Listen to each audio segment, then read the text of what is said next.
Caleb Thornton pressed his crippled hand against his dying horse's neck and did something he hadn't done since the war. He prayed. Not to God, he'd given up on that years ago. He prayed to the stranger kneeling in the mud beside him, a woman the whole town had just run out like a stray dog. "Save her," he whispered. "Please. She's all I got left." The woman looked up at him with steady brown eyes and said, "Then move out of my way and let me work." If this story touches your heart, subscribe to our channel and stay until the very end. Drop a comment with the name of your city so I can see just how far this story has traveled. Ruth Calloway had been run out of better towns than Copper Bluff, Montana. She kept telling herself that as she walked down the main street with her leather satchel clutched against her chest, feeling the eyes of 40-some people boring into her back like hot nails. Her boots kicked up dust with every step. Her jaw was set so tight her teeth ached. "Keep walking, witch," someone called from the boardwalk. Ruth didn't turn around. She'd learned that particular lesson a long time ago. Turning around only gave them a target. "We don't need your kind here," another voice added. A woman's voice this time, which stung worse somehow. "Go back where you came from." Where she came from. That was rich. Where she came from was a pine box in a West Virginia coal mine, and a family that blamed her for not being God Almighty. She kept walking. Pastor Whitfield stood outside the church with his arms folded across his chest, watching her go with the kind of righteous satisfaction that made Ruth's stomach turn. He was the one who'd done this. 3 days ago, she'd arrived in Copper Bluff, answering a notice posted in Helena. Town in need of medical help. All welcome. She'd treated 6 patients in those 3 days. A child's fever, a rancher's infected tooth, an old woman's arthritic hip. All better. All grateful. Then she'd made her mistake. She'd told Mrs. Alderman the truth about her pregnancy, that the baby was breech and she'd need careful monitoring, that the herbs Ruth could prepare would ease the delivery when the time came. Mrs. Alderman had been relieved. Pastor Whitfield had not. Witchcraft, he'd called it from his pulpit that Sunday morning. A woman with no credentials, no husband, no family, practicing dark arts on the bodies of God-fearing people. Dark arts. Ruth almost laughed. Her grandmother had taught her everything she knew, and that old woman had delivered more babies and set more bones than any fancy doctor in Chicago. But a woman alone with a satchel full of herbs and no ring on her finger? Well, that was an easy target in a town where one man controlled the conversation. So here she was, walking. The edge of town came faster than expected. The last building, a feed store with peeling paint, passed on her left. The road stretched ahead into open territory, and for the first time since she'd set her jaw and started walking, Ruth felt the fear creep in.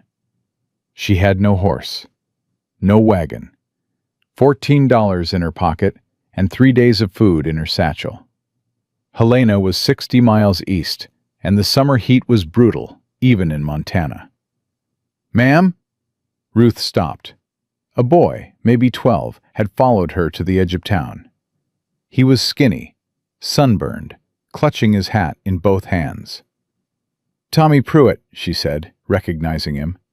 She'd brought his fever down 2 days ago, with willow bark tea and a cold compress. "You shouldn't be talking to me.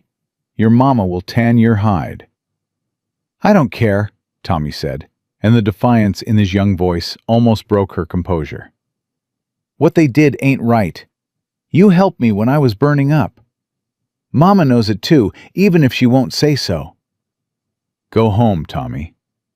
"There's a ranch," Tommy said quickly, like he'd been rehearsing. "About 4 miles north, past the creek where the cottonwoods grow thick. Man named Thornton.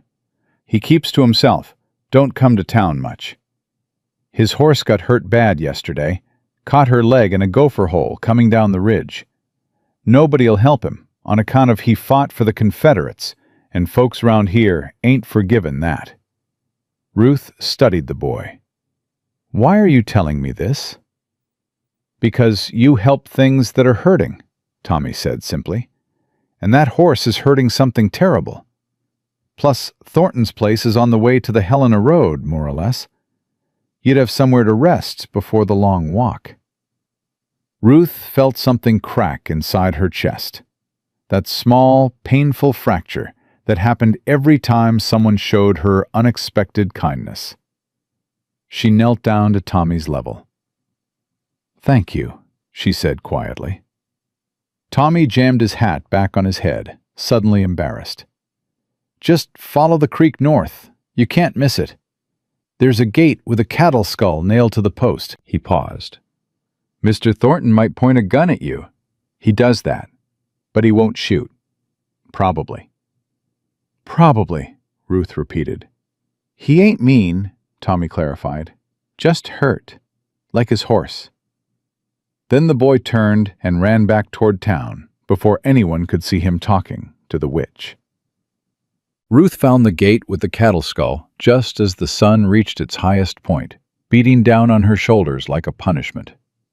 4 miles of walking in summer heat with a heavy satchel had left her lightheaded and dry-mouthed, but she'd survived worse. The ranch was modest. A small house, a barn, a corral with fencing that needed repair in several places. Everything looked maintained but tired, like a man holding himself together through stubbornness alone. The horse was in the corral. Ruth saw her immediately and drew a sharp breath. A buckskin mare, beautiful even in distress, standing on 3 legs with the 4th held up at an angle that told Ruth everything she needed to know. The swelling was severe. The leg wasn't broken. If it were, the horse would be down. But the soft tissue damage was bad, and from the way the mare's coat was lathered with dried sweat, the pain had been going on for hours. "That's far enough." The voice came from the porch. Ruth stopped and raised both hands slowly, her satchel dangling from her right. Caleb Thornton stood with a rifle cradled in the crook of his arm, not quite aimed at her, but not quite aimed away either. He was tall, lean in the way men got when they worked harder than they ate. Dark hair, sun-weathered face, maybe 30. His left hand gripped the rifle stock at an odd angle. The fingers curled stiffly, not quite closing all the way. "I'm not armed," Ruth said, "and I'm not looking for trouble." "Then you're lost," Caleb said flatly. "Road to Helena is 2 miles east." "I know where the road is. I'm here about your horse." Something shifted in his expression. A flicker behind the careful blankness. "Who sent you?" "A boy in town. Tommy Pruitt." "Pruitt's kid." Caleb's jaw tightened. "I didn't ask for help." "Your horse did." Ruth nodded toward the corral, where the mare had turned her head, watching them with large, pain-glazed eyes. "That swelling's been building for at least 12 hours. If the fluid isn't drained and the damage isn't stabilized, she could lose that leg. And if she loses the leg..." She didn't finish. She didn't need to. Caleb was quiet for a long moment. His gaze moved from Ruth to the mare and back. "You a doctor?" he asked. "I'm a healer. Herbs, bone setting, wound treatment. I learned from my grandmother, who learned from hers. I don't have a degree, and I don't pretend to. But I've treated horses, cattle, and people for 10 years, and I haven't lost one yet that could be saved." "Big claim." "It's the truth." Another silence. The mare shifted her weight and let out a low, pained sound that cut through the still air like a knife.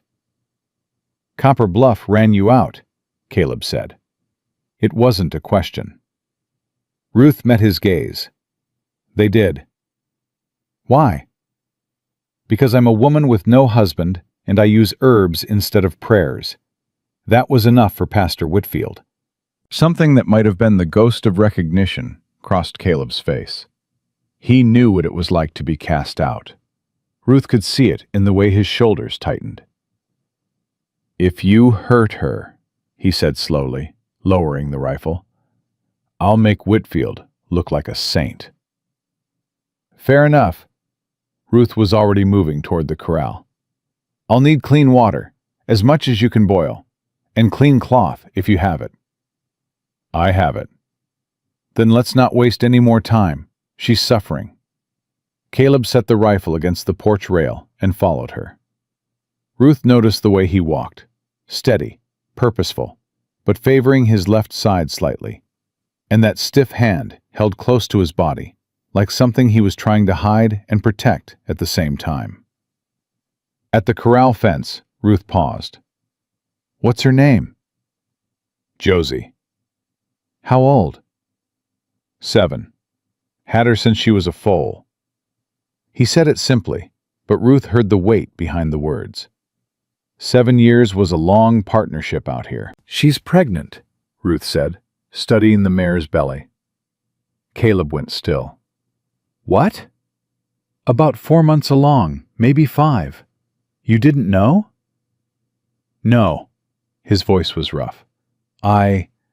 No. She wasn't supposed to.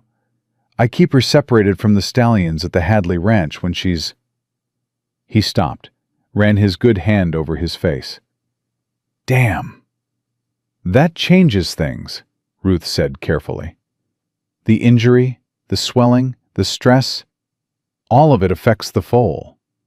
If I treat her wrong, we could lose both of them. If I don't treat her at all, we definitely lose both." "Both." Caleb repeated the word like it physically hurt him. "I can help her," Ruth said, and she made sure her voice carried absolute certainty, because this man needed certainty the way his horse needed relief. "But I need you to trust me. Not forever, not blindly, just for the next few hours. Can you do that?" Caleb looked at Josie. The mare looked back at him with those pain-filled eyes, and Ruth watched something break and rebuild itself in real time on his face. "Tell me what to do," he said. They worked side by side for 3 hours straight.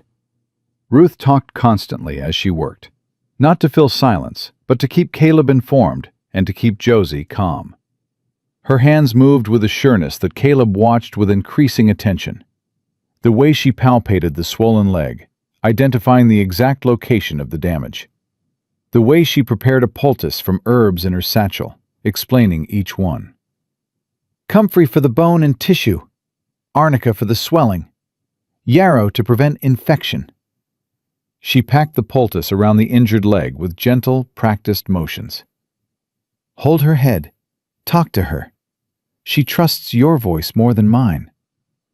Caleb positioned himself at Josie's head, murmuring to her in a low, steady tone that Ruth couldn't quite hear, but the horse clearly responded to. Her trembling eased slightly. "You're good with her," Ruth observed, not looking up from her work. "She's easy to be good with. She don't expect anything except honesty." Ruth heard the implication clearly. People did expect more. People disappointed. "I need to drain the fluid," she said. "It's going to hurt her, and she'll try to kick. Can you hold her steady with—" She stopped herself, but not fast enough. "With one good hand?" Caleb finished, his voice flat. "Yeah, I can hold her." "That's not what I meant." "It's what you were thinking." He positioned himself more firmly at Josie's head, his right hand gripping the halter, his left arm pressed against the horse's neck. "Go ahead, I've got her." Ruth worked quickly. The incision was small, precise. Josie jerked and Caleb held, murmuring words Ruth couldn't hear, his whole body braced against the mare's strength. The fluid drained, yellowish and warm, and Ruth cleaned the site and applied a fresh poultice with swift efficiency. "Good girl," Caleb murmured to Josie. "Good girl, it's done." "Not quite," Ruth said. "I need to wrap the leg to keep the poultice in place, and she needs to stay off it as much as possible for the next week. The foal is stable for now, but I want to monitor her closely." "A week," Caleb's expression shifted. You planning on staying a week? I'm planning on keeping your horse alive. If that takes a week, it takes a week. Unless you'd rather I leave, and you can wrap the leg yourself. She held out the cloth. He didn't take it. I ain't got much to offer, he said after a moment. There's a room in the house that's mostly storage, but there's a bed. Food's plain. I don't talk much. I don't need much talking. I need clean water, a place to sleep, and access to your horse twice a day. Fine. Fine. They stood there in the corral, with Josie between them, the summer sun blazing overhead, and Ruth felt something she hadn't felt in a very long time. Not safety. She'd stopped believing in that after West Virginia. Not hope. That was too strong a word. Purpose. She felt purpose. That first evening set a pattern that neither of them planned. Ruth checked Josie at sunset, changing the poultice, monitoring the swelling, talking softly to the mare. Caleb lingered nearby, not helping unless asked, but clearly unwilling to leave. You can ask, Ruth said without turning around. Ask what? Whatever's chewing at you. You've been staring at the back of my head for 20 minutes. A pause. Copper Bluff. What really happened? Ruth finished tying the fresh wrap and straightened up. I told you what happened. You told me the short version.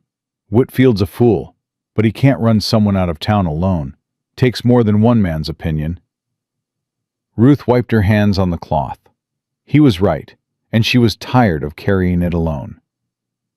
I arrived 3 days ago, she said. Answered a notice posted in Helena. Town needs medical help. All welcome. I treated 6 people. A child's fever, Tommy Pruitt. An infected tooth.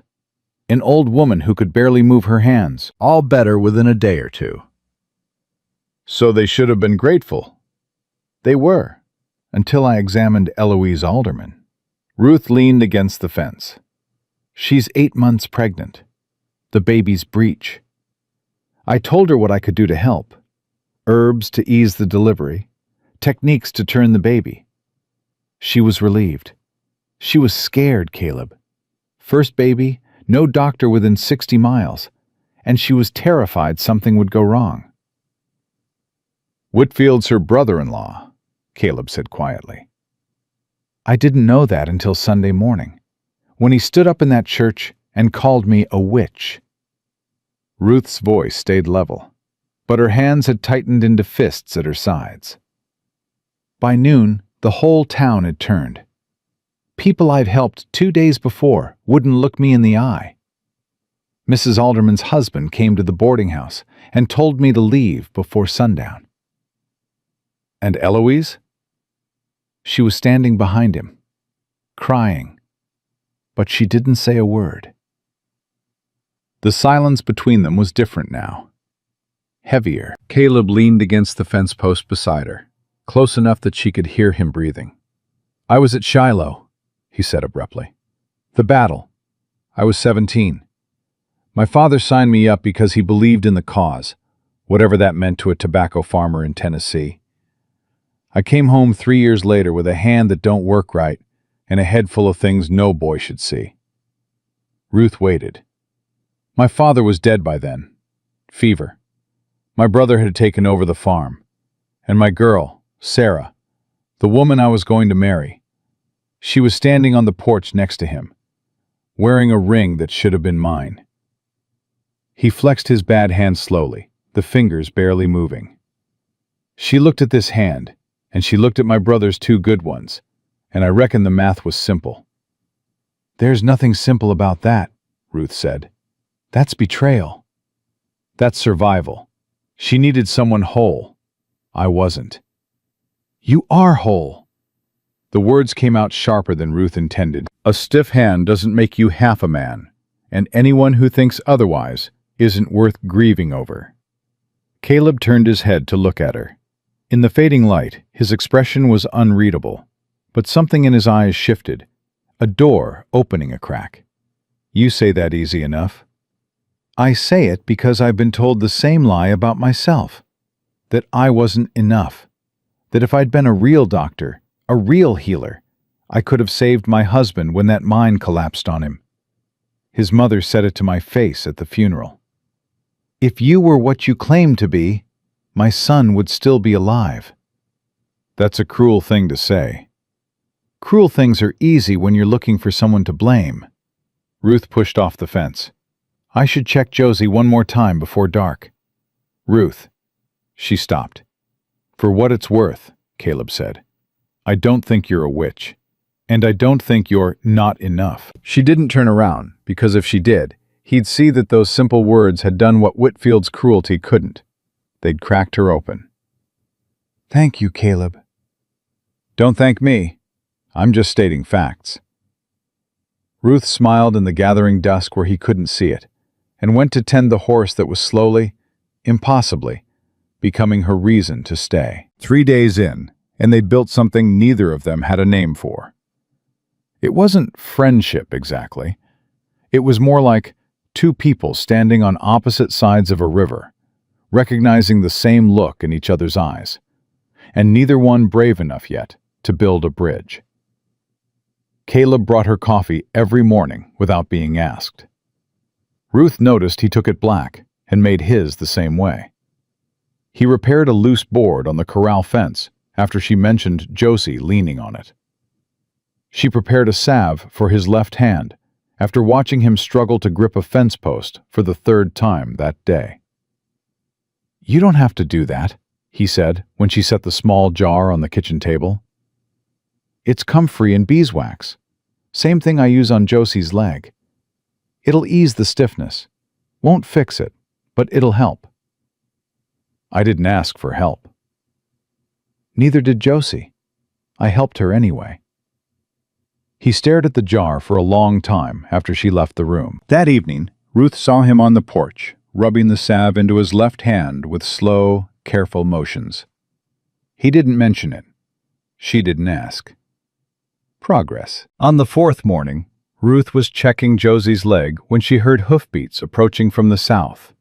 2 riders, moving fast. Caleb appeared from the barn with his rifle before Ruth could call out. He moved to the front of the house, positioning himself between the approaching riders and the corral. Get inside, he said. No. He shot her a look. Ruth. I said no. Last time a man told me to hide, I ended up walking 60 miles. I'm done hiding. The riders pulled up at the gate. 2 men in suits too clean for ranch country.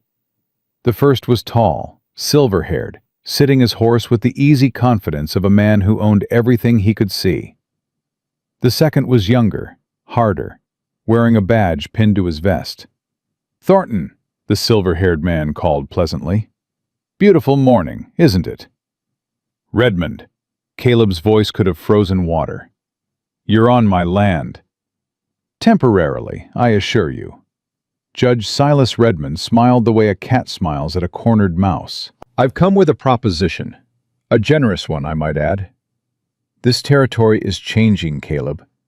The railroad is coming through Copper Bluff, and progress waits for no man. Especially not one farming 40 acres of rocks with a crippled hand. Ruth felt Caleb go rigid beside her. The cruelty was casual, almost friendly, which made it worse. My hand works fine, Caleb said, and my trigger finger's on the right one. Redmond's smile didn't waver. Let's not be dramatic. I'm offering you fair market value for this land. $800. That's more than this place is worth, and we both know it. It's worth what it's worth to me, and it ain't for sale. Redmond's gaze shifted to Ruth, and something predatory entered his expression. I see you have company. The woman from town. The one Pastor Whitfield was so concerned about. My business isn't your concern, Caleb said. Everything in this valley is my concern, son. I'm the law here. He nodded toward the man with the badge. Deputy Marshal Greer can explain the legal particulars if you'd like. There are liens, Caleb. Your father's debts. Never fully settled. Inconvenient, I know. But the law is the law. My father's debts were paid, Caleb said, but Ruth heard the uncertainty beneath the certainty. Were they? Redmond reached into his coat and produced a folded document. I recently came across paperwork suggesting otherwise. Now, I'm not an unreasonable man. Sell me the ranch and the debts disappear. Everyone's happy. Everyone except me. Redmond sighed, the patient sound of a man who always got what he wanted and found resistance merely tedious. Think about it. I'll give you 1 week. His gaze flicked to Ruth one more time. And Miss Calloway, yes, I know your name. You might want to consider moving on. Copper Bluff has no use for unlicensed healers, and I'd hate to see you brought up on charges for practicing medicine without credentials. He tipped his hat with exaggerated courtesy and turned his horse. The deputy followed without having spoken a single word. Ruth and Caleb stood in silence until the riders disappeared over the ridge. He's lying about the debts, Ruth said quietly. You know that. I know it, but knowing it and proving it are different things out here. Caleb's grip on the rifle had turned his knuckles white. Redmond owns the judge, the deputy, half the businesses in town. He's been circling this land for years. My ranch sits right where the railroad needs to cut through to reach the copper deposits north of here. What are you going to do? Caleb looked at her, and for the first time, Ruth saw something beyond the careful walls. Raw, aching defiance. Same thing I always do, he said. Stand my ground. Alone? The word hung between them. That's how I've done it before, he said. Ruth stepped forward. How's that been working out for you? He almost smiled. Almost. Not great. Then maybe, Ruth said, it's time to try it differently. She walked back to the corral to check on Josie, leaving Caleb standing on his porch with a rifle in his hands and a question in his chest that he wasn't ready to answer yet. But he would be. She'd make sure of it. Caleb didn't sleep that night. He sat at the kitchen table with his father's land deed spread out in front of him, reading the same lines over and over until the words blurred. The deed was clear. The land was his, paid in full, signed by a territorial clerk in 1874. But Redmond hadn't gotten where he was by playing fair. You're still up. Ruth stood in the doorway, her shawl wrapped around her shoulders, her hair loose. She looked younger without the tight braids she wore during the day, and Caleb looked away fast because noticing that felt dangerous. Go back to sleep, he said. Can't. Your pacing woke me an hour ago. And then you stopped pacing, which was worse. A man who paces is thinking. A man who stops is deciding something. She pulled out the chair across from him and sat down without invitation. Show me. It's not your problem. Redmond made it my problem when he called me by name and threatened me with charges. Ruth held out her hand. Show me the deed, Caleb. He pushed it across the table. She read it carefully, her finger tracing the legal language. This is clean, she said. Clear title, no encumbrances, no liens recorded. You read legal documents often? My husband was a miner. You learn fast when mining companies try to cheat your family out of death benefits. Her voice was steady, but her jaw tightened. Redmond's bluffing. He's counting on you not having the deed, or not knowing what it says. And if he's not bluffing?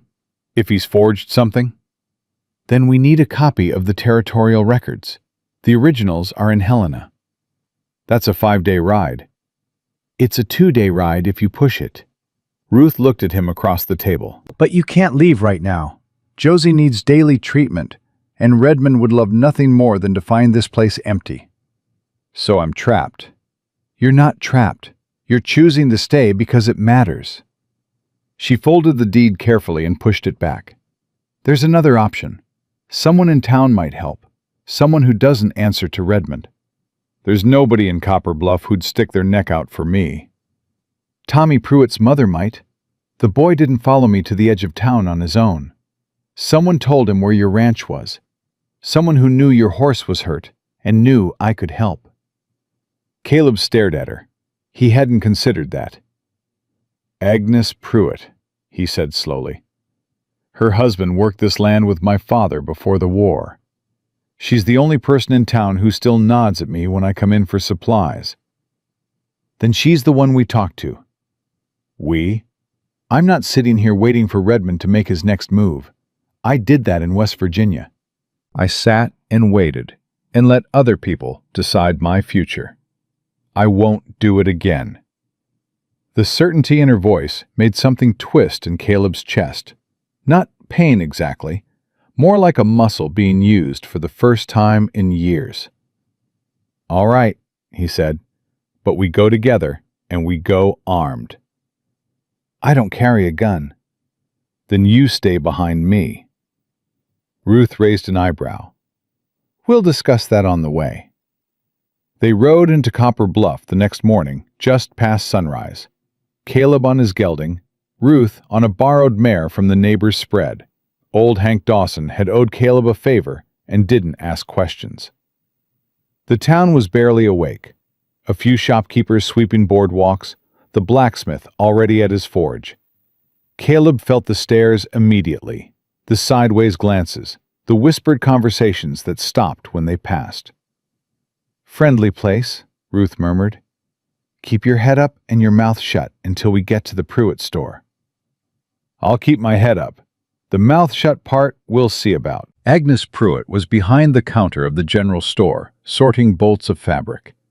She was a sturdy woman in her 40s, with kind eyes and rough hands. When she saw Caleb walk in with Ruth behind him, her face cycled through surprise, concern, and something that looked like relief. Caleb Thornton, she said. Been a while. Agnes, he removed his hat. You know Mrs. Calloway. I know what happened to Mrs. Calloway, and I know it was wrong. Agnes said it loud enough for anyone near the open door to hear, and Caleb respected her for it. Tommy told me what you did for his fever. I'm grateful. I need your help, Ruth said directly. Both of us do. Agnes glanced toward the door, then motioned them toward the back room. Not here. Whitfield's got eyes everywhere, and Redmond's deputy has been watching who comes and goes since yesterday. In the cramped storeroom behind the shop, surrounded by barrels of flour and crates of canned goods, Agnes listened as Caleb explained about Redmond's visit and the supposed debts. Your father didn't owe anyone a cent when he died, Agnes said firmly. Henry Thornton was the most honest man I ever knew. He paid cash for that land, and my husband witnessed the signing. Can you prove it? My husband kept records of every transaction he witnessed. It's in his ledger, locked in the safe at the bank. But the bank is run by Cecil Morton, and Cecil answers to Redmond. Of course he does, Caleb said. There's another way. Agnes lowered her voice. Martha Kincaid, the old school teacher. She was the territorial clerk's wife before he passed. She kept copies of everything, deeds, transfers, mining claims. She's got boxes of records in her attic. Martha Kincaid won't talk to me, Caleb said. She crosses the street when she sees me coming. She'll talk to me, Ruth said. Agnes and Caleb both looked at her. She's the woman with the arthritic hip, Ruth explained. I treated her 3 days ago. She could barely walk before. She could move again when I left. Whitfield's her nephew, Agnes warned. I know, but she was crying with relief when the pain eased. That kind of gratitude doesn't disappear because a man waves a Bible. Agnes studied Ruth with open admiration. You've got nerve, Mrs. Calloway. I've got nothing left to lose. That's different. Caleb watched this exchange and felt something shift inside him that he couldn't name. Two women making plans, taking control, refusing to be small. It was foreign to everything he'd known. I'll come with you, he said. No, Ruth shook her head. Martha won't open her door if she sees you. A Confederate veteran showing up with questions about land records will scare her half to death. I go alone. The hell you do. Caleb, Ruth turned to face him fully. I survived 3 days in a hostile town. I walked 4 miles in summer heat. I drained your horse's infected leg with a pocket knife. I think I can knock on an old woman's door. Agnes covered a smile with her hand. Fine, Caleb said, and the word tasted like surrender. But I'll be on the street. If anything goes wrong, you holler. If anything goes wrong, you'll hear it. I'm not quiet when I'm angry. I've noticed. Ruth left through the back door of the store, and Caleb positioned himself across the street, leaning against a post outside the feed store with his hat pulled low. He could see Martha Kincaid's small house at the end of the block, and he watched Ruth walk toward it with that straight-backed stride that made her look taller than she was. She knocked. Waited. Knocked again. The door opened a crack. Caleb couldn't hear the conversation, but he watched the body language. Martha's posture was stiff at first, defensive. Ruth spoke, hands at her sides, unthreatening. Martha glanced up and down the street. Ruth said something else. The door opened wider. Ruth stepped inside. Caleb exhaled a breath he hadn't realized he was holding and settled in to wait. 10 minutes. 15. His fingers drummed against his thigh. The right hand, the good one. The left stayed pressed against his side, useless. 20 minutes. The door of the feed store behind him opened, and a voice he didn't want to hear said, "Caleb Thornton, didn't expect to see you in town." Deputy Marshal Greer stepped onto the boardwalk. He was younger than Caleb by a few years, clean-shaven, with the flat eyes of a man who followed orders without questioning them. "Free country," Caleb said. "Last I checked." "For now." Greer leaned against the opposite post, mirroring Caleb's posture. "Judge Redmond wanted me to remind you about his offer. 1 week. Generous terms, considering." "Considering what?" "Considering the alternative?" Greer's hand rested on his holster, casual as a handshake. "The judge is a patient man, Thornton, but patience has limits." "So does mine." "That woman you're running with," Greer continued, "the one from town. You know she's got no legal standing here. No license, no credentials. If the judge wanted to press charges for unlicensed medical practice, he could have her locked up by sundown." Caleb straightened off the post. His right hand hung loose at his side, close to his own holster. "You threatening her?" "Stating facts." "Here's a fact for you, Greer. That woman saved my horse. She treated half this town before Whitfield poisoned them against her. And if Redmond thinks he can use her to get to me, he's dumber than he looks." Something flickered in Greer's eyes. Not quite doubt, but close. "You're making this harder than it needs to be." "No, Redmond's making it harder. I'm just standing still." Greer tipped his hat with mocking politeness and walked away. Caleb watched him go, his heart hammering. And when he turned back toward Martha Kincaid's house, Ruth was already coming down the steps. She was carrying a folder. Caleb met her halfway down the block. "What happened? What did she say?" "She's terrified of Whitfield, and she's terrified of Redmond. But she's more terrified of dying alone in pain. And I'm the only person who's helped her in years." Ruth held up the folder. "Copies of every land transfer in this valley from 1870 to 1880. Ruth paused. "She also told me something else. Redmond has been buying up forged debt documents from a clerk in Helena. Your ranch isn't the only one he's targeting. There are 4 other families in this valley with the same problem." Caleb took the folder and opened it right there on the street. His father's signature, clear and strong. The clerk's seal. And no debts. Nothing owed. Clean title. "This is proof," he said. "It's proof for a fair court. The question is whether there's a fair court anywhere Redmond doesn't control." "The territorial governor's office in Helena." 5 days' ride, Ruth reminded him. Or one day if someone takes these documents on the stagecoach. Caleb looked toward the stage office. The coach to Helena runs every Tuesday. That's tomorrow. I know. He met her eyes. But I can't go. Josie needs you, and Redmond's watching me. If I leave, I'll go. No. Caleb, I said no. You're not riding 5 days alone with documents that could destroy the most powerful man in this valley. Then who? Ruth demanded. They stood on the street in Copper Bluff, the morning sun beating down, holding proof that could save Caleb's ranch and 4 other families, and neither of them could carry it where it needed to go. I'll do it, a voice said behind them. Agnes Pruitt stood in the doorway of her store, arms folded. My sister lives in Helena, Agnes continued. I've been meaning to visit. Nobody'll think twice about a shopkeeper's wife taking the stagecoach to see family. Agnes, if Redmond finds out, Caleb began. Redmond killed my husband's livelihood when he drove out the small ranchers who were our best customers. My store's barely surviving. My boy is growing up in a town run by a crook and a bully. Agnes's voice shook, but her eyes were steady. Don't tell me about risk, Caleb Thornton. I've been living with risk for years. At least now I'd be risking something for a reason. Ruth took Agnes's hands. Are you sure? I'm sure. Give me the documents.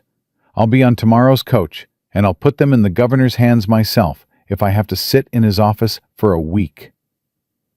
Caleb handed over the folder. His throat was tight. Agnes, thank you. Thank me when it works. She tucked the folder under her arm. Now get out of town before Greer comes back with friends. And take care of that horse. Tommy will never forgive you if anything happens to her. They rode back to the ranch in silence, but it was a different kind of silence than before. Charged. Electric. Like the air before a summer storm. When they reached the gate with the cattle skull, Caleb dismounted and stood for a moment with his hand on the post. In 3 years, he said, nobody's lifted a finger to help me. Not once. I asked for nothing and got nothing. And I told myself that was fine, because at least nobody could let me down. Ruth dismounted beside him. She didn't speak. Then you showed up, covered in dust, kicked out of town, with nothing but a satchel of herbs and more stubbornness than any 10 people I've ever met. He turned to face her. And in 5 days, you've done more for me than anyone since my father died. I didn't do it alone. Agnes moved because you moved. Martha opened her door because of you. Even Tommy Pruitt, that boy walked to the edge of town because something about you made him brave. Caleb's voice was rough. You do that to people, Ruth. You make them braver than they are. Ruth's eyes glistened, but she blinked it back. That's the nicest thing anyone said to me since my husband died. It's the most I've said to anyone since the war. So we're even. The almost smile they shared was fragile, new, and real. Then Josie whinnied from the corral, sharp and urgent, and the moment shattered. Ruth was moving before Caleb could react, climbing the fence with her skirts gathered in one hand.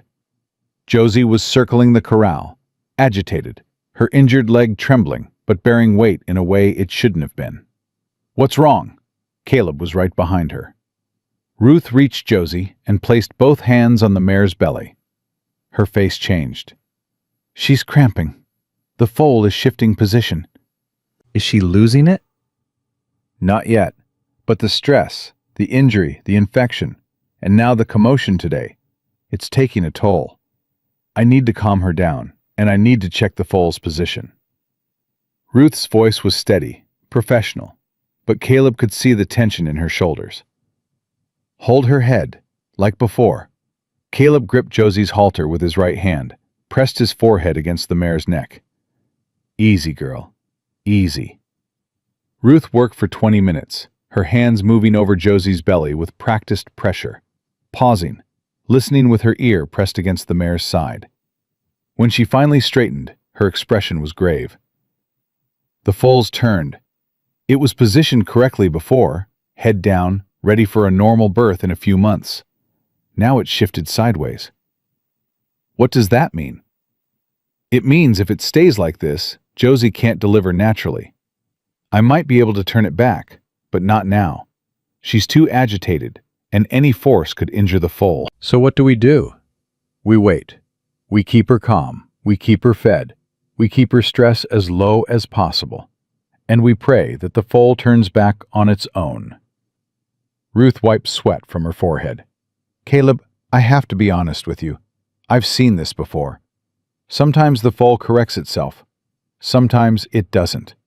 If it doesn't, when the time comes to deliver, I'll have to turn it manually. That's dangerous for both of them. How dangerous? Ruth held his gaze. I could lose one, maybe both. The words hit Caleb like a fist. He turned away, gripping the fence rail so hard the wood creaked.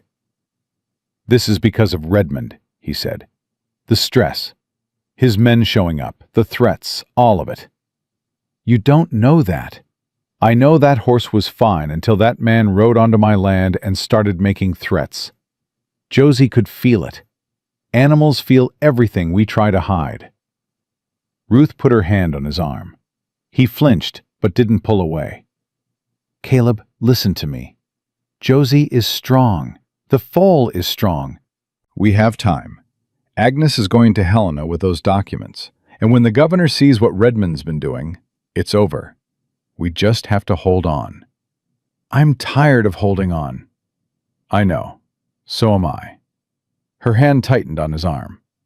But I'm not going anywhere. Not until Josie delivers that foal, and not until Redmond is finished. You hear me? He looked at her hand on his arm. Small, strong, steady. Yeah, he said quietly. I hear you. That night, Caleb did something he hadn't done in 3 years. He cooked a real meal. Not beans from a can, not jerky and hardtack. He killed one of his chickens, roasted it with wild onions he'd picked from the creek bed, and made biscuits from the flour Agnes had slipped into his saddlebag without him noticing. Ruth sat at the table and watched him work with undisguised surprise. You can cook, she said. My mother was Cherokee. She taught me before the soldiers took her to the reservation when I was 8. He said it plain, like stating the weather. My father raised me after that, but the cooking, that was hers. Caleb, Ruth's voice was careful. You've never mentioned your mother before. Don't mention her much to anyone. He set the plate in front of her. Eat. You've been working all day, and you forgot lunch again. I didn't forget. I was busy. You forget. Every day. You take care of everything and everyone except yourself. He sat across from her. That's going to stop. Are you telling me to eat? I'm asking you to let someone take care of you for once. Ruth looked at the plate, then at him, then back at the plate. This smells wonderful, she said softly. Don't sound so surprised. They ate in a silence that had somehow become the most comfortable part of their days. When they finished, Ruth washed the dishes despite Caleb's protests, and he dried them with his good hand, setting each one on the shelf with deliberate care. Their fingers brushed when she handed him the last plate. Neither of them moved. Caleb, Ruth whispered, don't. He pulled back, set the plate on the shelf, stood with his back to her, his shoulders tight as wire. Don't do that. Do what? Look at me like I'm someone worth looking at. You are. I'm a broke rancher with a crippled hand and a dead man's land that a judge is trying to steal. I got nothing to offer anybody. You cooked me dinner, Ruth said. You stood in the street and told a deputy marshal to go to hell because he threatened me. You let me stay when you had every reason to send me away. You've got plenty to offer, Caleb Thornton. You just can't see it. He turned around. His face was raw, open, stripped of every wall he'd built. Last woman I let in took one look at this hand and chose my brother. I can't. Ruth, I don't know how to do this anymore. Neither do I. She stepped closer. My husband's been dead 4 years, and I still reach for him in my sleep. I've been run out of 3 towns. I carry everything I own in a leather bag. I'm not exactly a prize. Don't say that. Then don't say it about yourself either. They stood in that kitchen, close enough to touch, neither one touching. The space between them filled with everything they were too scared and too honest to pretend wasn't there. I'm going to check on Josie, Ruth said finally. I'll come with you. You don't have to. I know. They walked to the corral together. Josie was resting, her breathing steady, the injured leg tucked carefully beneath her. Ruth checked the poultice, felt the mare's belly, nodded.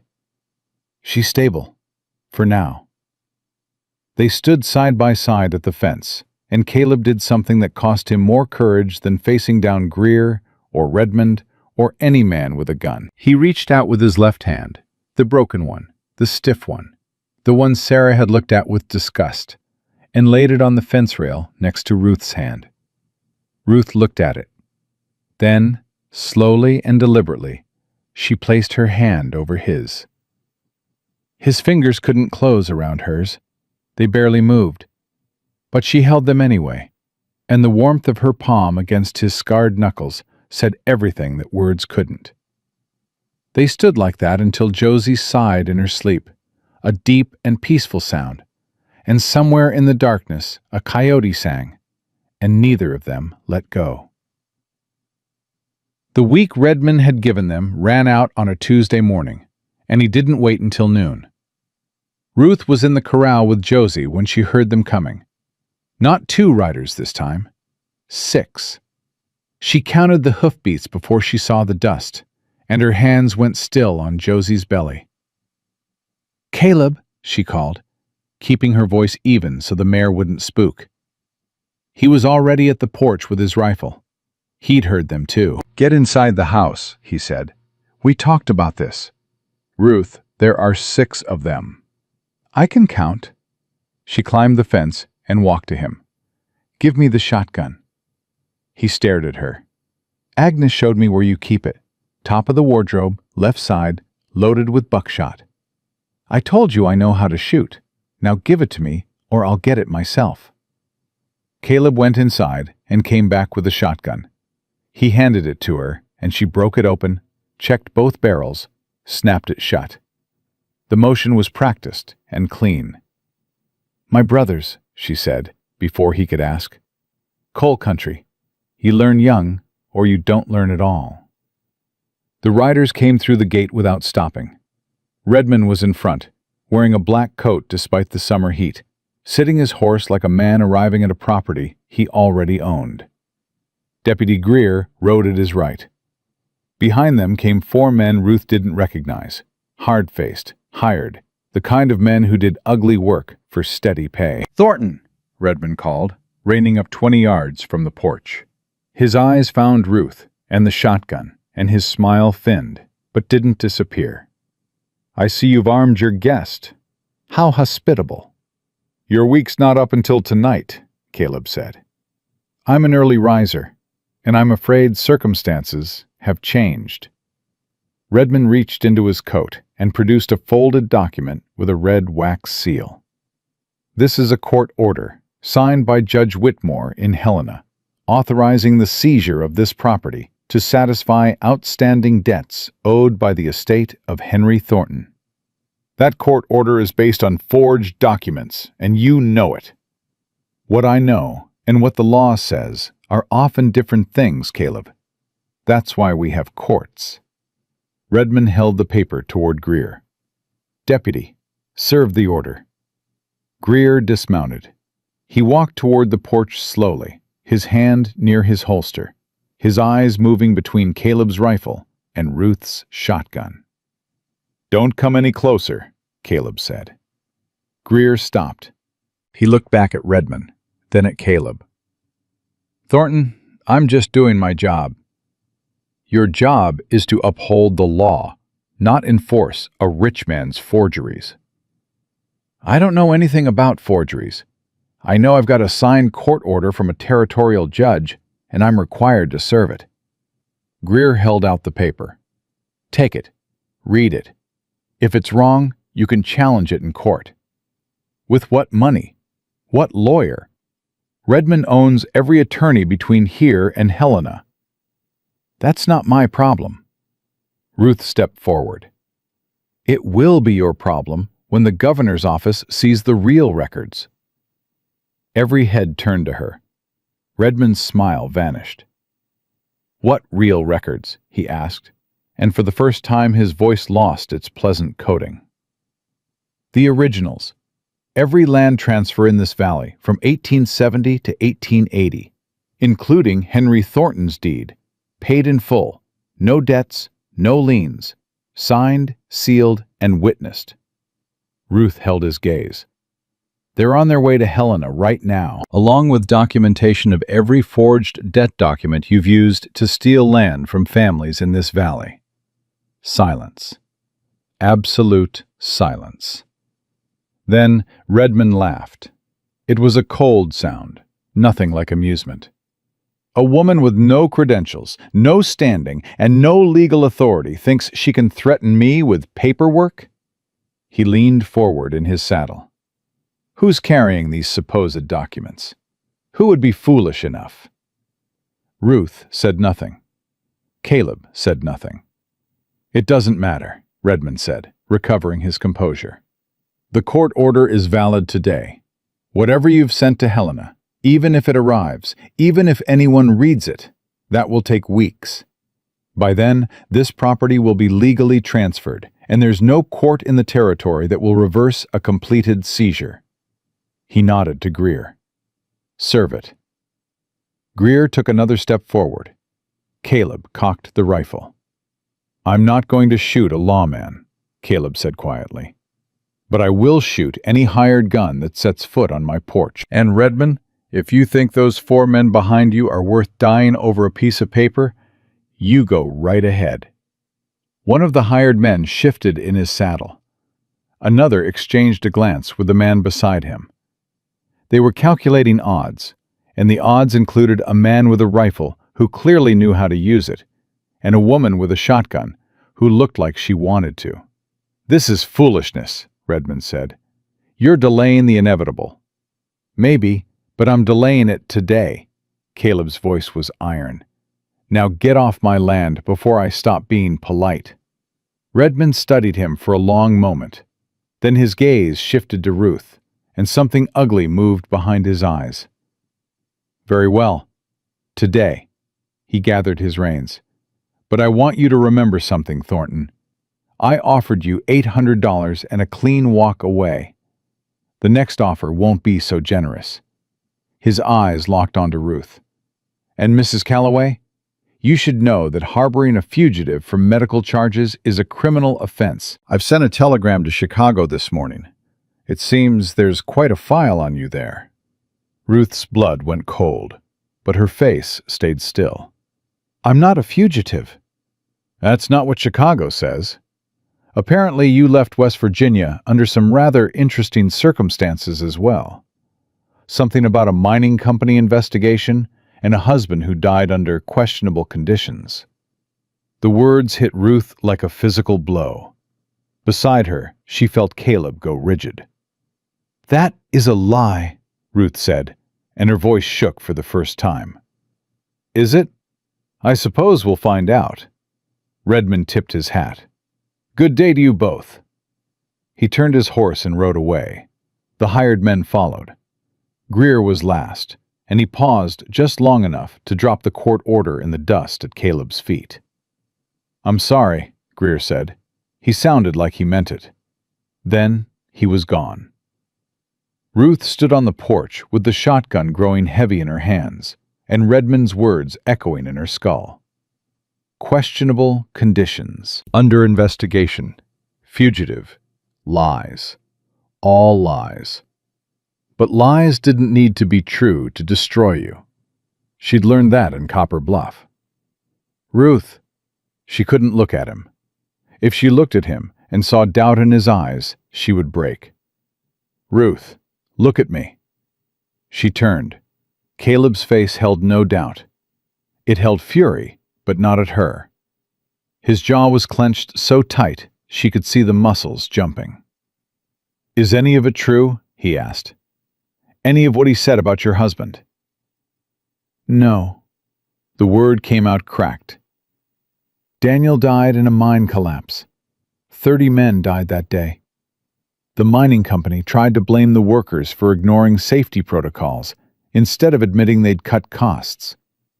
When I demanded an investigation, they turned it around on me. Said I had access to the medical supplies, and maybe the collapse wasn't an accident." "They accused you of killing your own husband?" "They accused me of negligence, of knowing the mine was unsafe and not reporting it." It was nonsense. I was a healer, not a mine inspector, but it was enough to run me out of town. Daniel's mother believed them. His brothers believed them. Everyone found it easier to blame the woman with the herb bag than the company that owned their livelihoods. Ruth's hands were shaking. She set the shotgun against the porch rail before she dropped it. "I loved him," she said.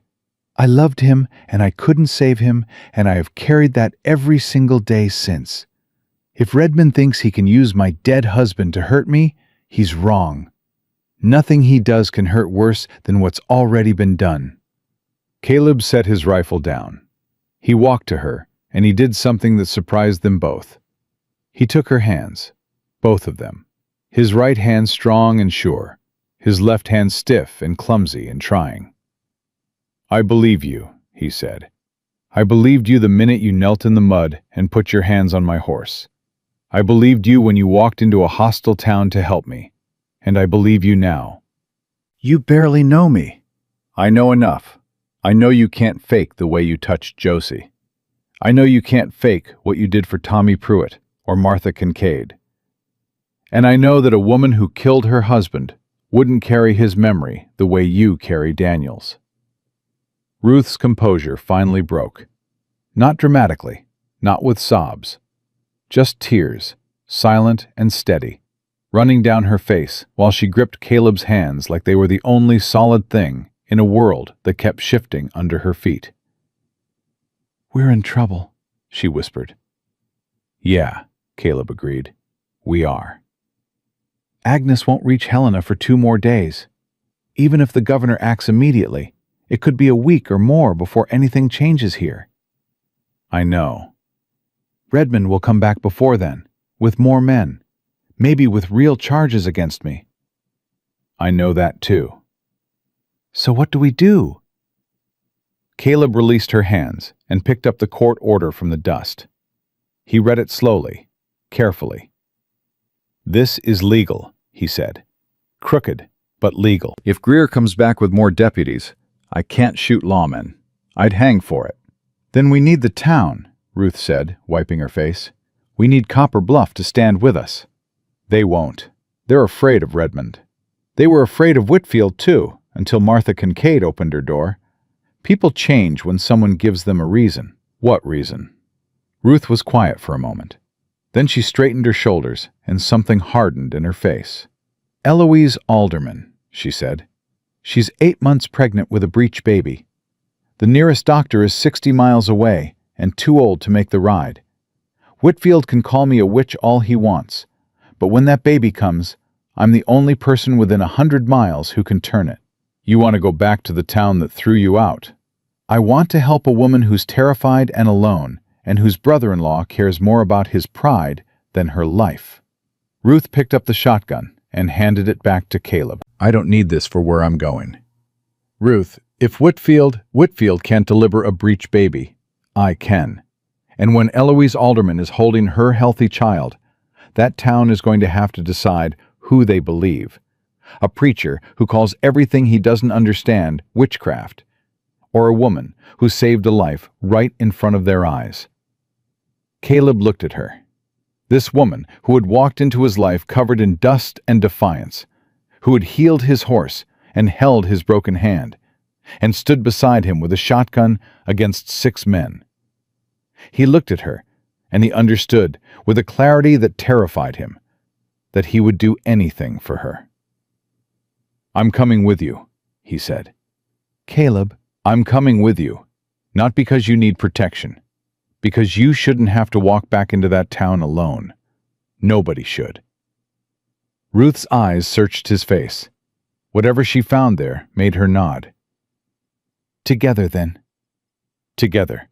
They rode into Copper Bluff for the second time that week, and the reception was no warmer. Whitfield saw them from the church steps, and his face went purple. Shopkeepers retreated behind their doors. A cluster of women near the well stopped talking and stared. Ruth dismounted in front of the Alderman house and knocked. Bob Alderman opened the door. He was a big man, thick-necked, with hands built for farm work. His expression when he saw Ruth was pure hostility. "I told you to leave."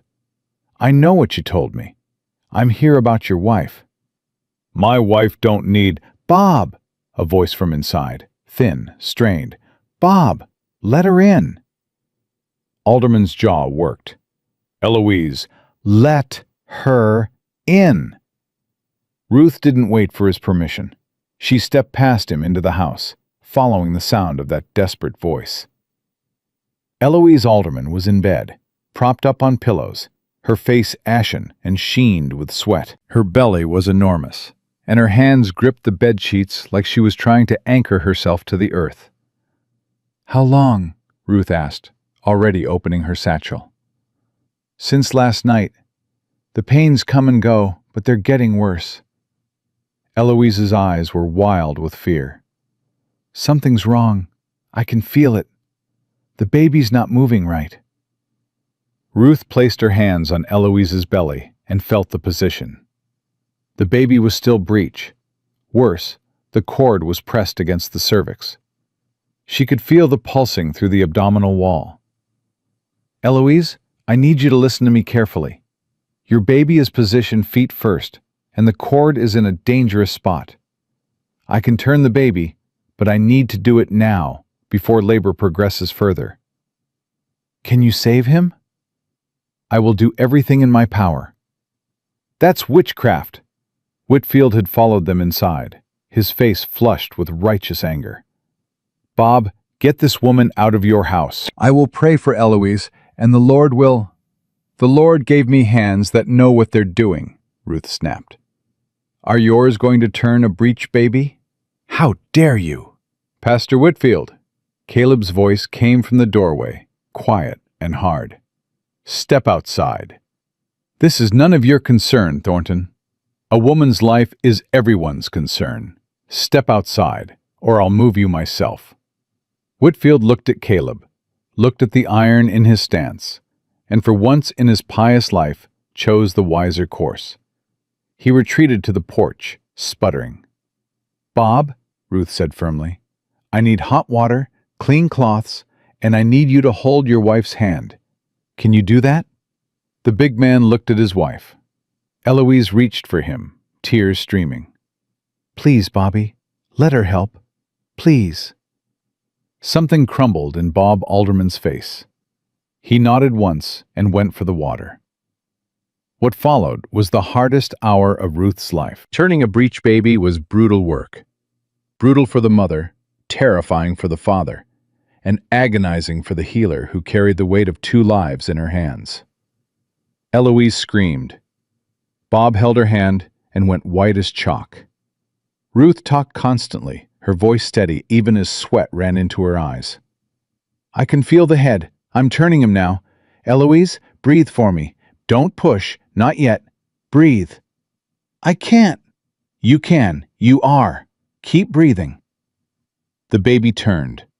Ruth felt it shift under her hands, the head rotating downward, the feet moving up, and she nearly wept with relief. "He's in position. Eloise, on the next pain, you push." The scream that filled that small house could be heard on the street. Ruth knew because later people told her they'd stopped where they stood. The butcher set down his cleaver. The blacksmith lifted his hammer and didn't bring it down. Mrs. Hollister at the general store gripped the counter and prayed. Then another sound replaced the scream. A baby's cry, strong, furious, alive. Ruth lifted the child, a boy, pink and howling and perfect, and placed him on Eloise's chest. The mother's sobs turned to laughter, turned to something beyond words. Bob Alderman looked at his son, then at Ruth, and his face collapsed. "Thank you," he choked. "God, thank you." Ruth's hands were shaking. Her whole body was shaking. She tied off the cord, cleaned the baby, checked Eloise for bleeding. Everything was steady. Mother and son were alive and well. She stepped out onto the porch because she needed air, and because if she stayed in that room one more second, she was going to fall apart. Caleb was there, and behind him, half the town. They'd gathered in the street during the delivery. Ruth hadn't heard them over Eloise's cries and her own pounding heart. But they were there now, 20, 30 people, standing in the afternoon heat, waiting. Pastor Whitfield pushed to the front. "Well, what happened? Is Eloise—" "Mother and baby are both healthy," Ruth said. Her voice was hoarse. "It's a boy." A murmur rippled through the crowd. Relief, joy, wonder. "She turned the baby," Bob Alderman said from the doorway behind her. His voice was thick and raw. "The baby was backward and tangled, and she turned him with her bare hands. She saved my wife, and she saved my son." He looked at Whitfield. "You call that witchcraft, Pastor? Because I call it a miracle." Whitfield opened his mouth, closed it, opened it again. "I call it a miracle too," said Martha Kincaid, stepping forward from the crowd, leaning on her cane. "Same as what she did for my hip. Same as what she did for Tommy Pruitt's fever." "She fixed my tooth," called a man from the back. "Hadn't been able to eat proper in months." "My mother's hands work again because of her poultice," another voice added.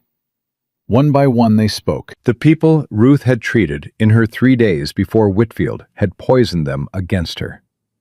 They'd been silent then. They weren't silent now. Whitfield's face went from red to white. He turned to the crowd, arms raised. "Brothers and sisters, we cannot be swayed by—" "Sit down, Horace." Mrs. Hollister, the storekeeper's wife, fixed him with a glare that could have bent iron. "You nearly killed that girl and her baby with your foolishness. Sit down and be quiet for once in your life." The pastor sat on the porch steps. He looked, for the first time, like a small man. Ruth felt Caleb's hand on her back. Not pushing, not pulling, just there. "There's something else," Caleb said to the crowd, and his voice carried, the way it had when he'd faced down Redmond. Quiet, but unbreakable. "Judge Redmond is trying to seize my ranch with forged debt documents. And he's not just coming after me. He's done it to the McAllisters, the Dunns, the Haywoods, every small rancher in this valley who stands between him and the railroad money." Murmurs.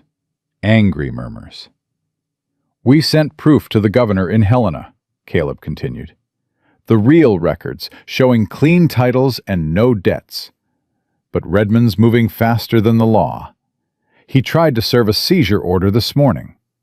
He'll come back, and when he does, he'll bring enough men to take what he wants." "What are you asking?" called a rancher near the back. Caleb looked at Ruth. She looked at him. "I'm asking you to stand," Caleb said. "Not just for me, for yourselves, for every family Redmond's cheated, for the town you want Copper Bluff to be instead of the one he's turned it into." Silence. Long and heavy. Then Bob Alderman stepped off the porch. He was still shaking from the birth of his son, still had tears on his face, and he didn't care who saw. "I'll stand," he said. "This woman saved my family. That's enough for me." "I'll stand," said Martha Kincaid. "We'll stand," said the rancher from the back, and the man beside him nodded. One by one, like stones dropped into still water, the voices came. Not everyone. Not Whitfield. Not a few others who slipped away toward their homes. But enough. Enough to fill a street. Enough to change the math that Redmond had been counting on. Ruth stood on that porch with a baby's blood still on her hands, and the weight of a town's trust settling onto her shoulders. And she felt something she'd stopped believing in back in West Virginia. She felt like she belonged. Caleb reached for her hand. The left one. The stiff, broken, impossible one. And this time his fingers closed, just barely, just enough, around hers. He held on like a man who'd finally found something worth gripping. And he didn't let go. They didn't have to wait long. Redmond came back the next morning, and he didn't come with 6 men. He came with 12. Ruth heard them before dawn. She was in the corral checking Josie's leg when the sound of hoofbeats rolled across the flat ground like distant thunder. She counted, kept counting, stopped when the number made her stomach drop. Caleb! He was already on the porch, rifle in hand, his face carved from stone. I hear them. That's not 6. No, it ain't. He looked at her. You remember what I told you about the root cellar? The one behind the barn? I'm not hiding in a root cellar. Ruth, how many times do we have to have this conversation? Despite everything, something that was almost a smile crossed his face. Had to try. You tried. You failed. Give me the shotgun. He gave her the shotgun. They stood on the porch together as the riders appeared.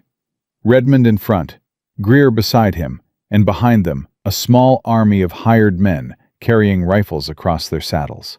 It was enough force to take the ranch 3 times over, and everyone present knew it.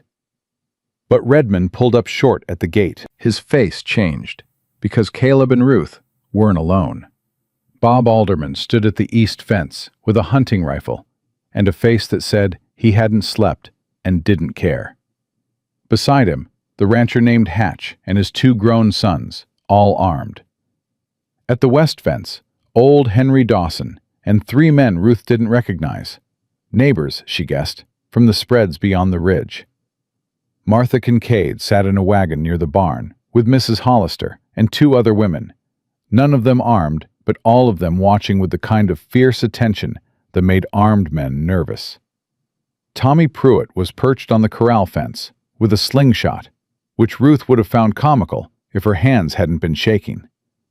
In all, perhaps 20 people from Copper Bluff had come in the night, quietly, without fanfare, and positioned themselves around Caleb Thornton's ranch like a human wall.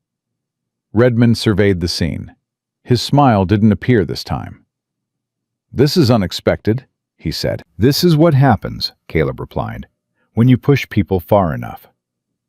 Redmond's eyes moved from face to face, calculating. He was a man who understood numbers, and the numbers had changed. Not because Caleb's people outgunned his, they didn't, but because these were citizens, townspeople, women and children. Shooting at hired guns on a remote ranch was one thing. Shooting at a crowd of voters while a territorial governor's investigation was already underway was something else entirely. This changes nothing legally, Redmond said, but his voice had lost its silk. I have a court order. You have a piece of paper signed by a judge you bought, Bob Alderman called out. And we've got 20 witnesses who'll testify to that in any court that ain't yours. Mr. Alderman, Redmond turned to him. I'm surprised to see you here. Wasn't it just last week your pastor warned this woman was dangerous? Last week my pastor nearly let my wife and son die. This woman saved them both. Alderman spat in the dust. So you'll forgive me if I've revised my opinions. A rumble of agreement from the others. Redmond's jaw tightened. Deputy, he said to Greer, serve the order. Greer didn't move. Deputy. Judge Redmond. Greer's voice was careful, measured. I'm looking at 20 civilians, including women and children. If I serve that order and your men move on this property, people will get hurt, maybe killed. I signed on to enforce the law, not start a massacre. You signed on to follow orders. I signed an oath to the territory of Montana, not to you. The silence that followed was absolute. Ruth watched Redmond's face and saw something she hadn't seen before. Genuine surprise. He hadn't expected defection. Men like Redmond never did. They assumed loyalty could be purchased permanently, and they were always shocked when they discovered it had an expiration date. You're making a mistake, Greer. Maybe, but it's mine to make. Greer turned his horse to face the hired men. Any of you boys want to ride into those people? Go ahead. I won't be part of it.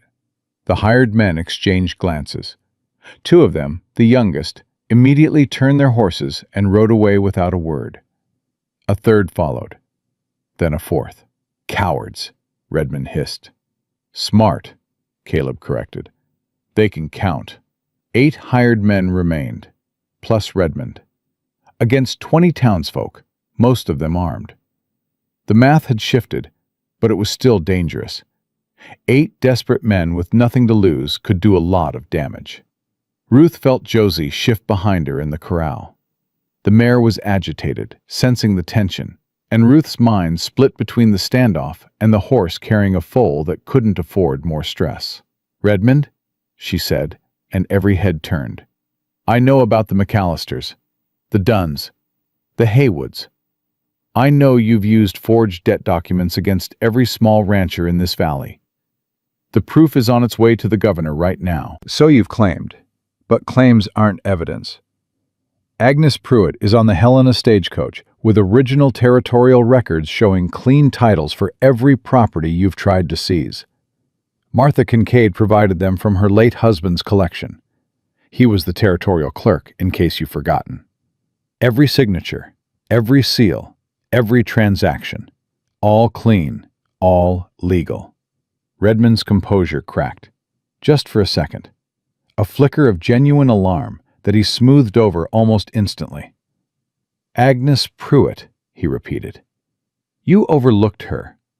People like you always overlook the shopkeeper's wife. That was clever, using someone beneath notice.